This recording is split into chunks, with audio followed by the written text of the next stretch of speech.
4 Monks ने 2 सप्ताह तक बिना कुछ बोले चुपचाप ध्यान करने का निश्चय किया। उन्होंने अपने इस अभ्यास के प्रतीक के रूप में एक मोमबत्ती जलाई, जो कि उन्हें हर वक्त यह याद दिलाती रहे कि उन्हें बिना कुछ बोले बस ध्यान करना है। इसके बाद उन मॉन्क्स ने ध्यान करना शुरू किया। पहले दिन की रात होते होते मोमबत्ती टिमटिमाई और फिर बुझ गई।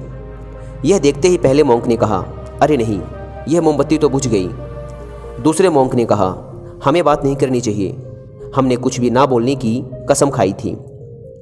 तीसरे मॉन्क ने कहा, तुम दोनों को बोलने की क्या ज़रूरत थी।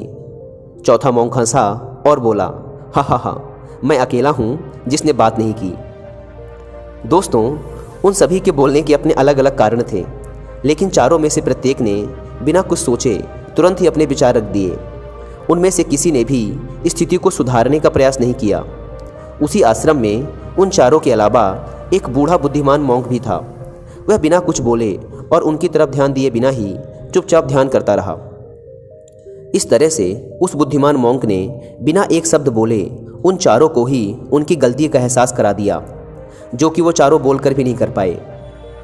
बिना सोचे समझे और ज़रूरत से अधिक बोलने पर हमें खुद ही लोगों के सामने शर्मिंदा होना पड़ता है। एक समझदार व्यक्ति कभी भी बिना मांगे किसी को सलाह नहीं देता, क्योंकि वह जानता है कि बिना मांगे दी गई सलाह का कोई मतलब नहीं होता और ना ही सामने वाला उस सलाह को मानता है। लेकिन आजकल लोगों ने अपनी प्रॉब्लम बताई नहीं कि हम उन्हें सॉल्यूशन देना शुरू कर देते हैं, जबकि 99% केसेस में जब लोग हमसे अपनी प्रॉब्लम शेयर कर रहे होते हैं तो वो हमसे कोई सॉल्यूशन नहीं सुनना चाहते, बल्कि वो तो सिर्फ ये चाहते हैं कि हम उनकी बातों को ध्यान से सुन लें, और इससे उन्हें कुछ समय के लिए शांति महसूस होती है, क्योंकि हम उन्हें जो सलाह देंगे ये उन्हें भी पता है।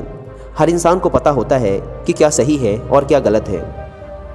इसलिए जब अगली बार हमसे कोई अपनी प्रॉब्लम शेयर करे तो हम बस उसकी बातों को ध्यान से सुने, उसे सलाह देना ना शुरू कर दें जब तक कि उसने मांगी ना हो, क्योंकि सामने वाला इंसान बस हमसे इतना ही चाहता है कि हम उसकी बातों को ध्यान से सुने और समझें। ये बात तो आप लोगों ने भी सुनी होगी, हम जितना कम बोलते हैं उतने ही समझदार होते जाते हैं, और इसका उल्टा भी उतना ही सही है। जो जितना बुद्धिमान होगा वह उतना ही कम बोलेगा।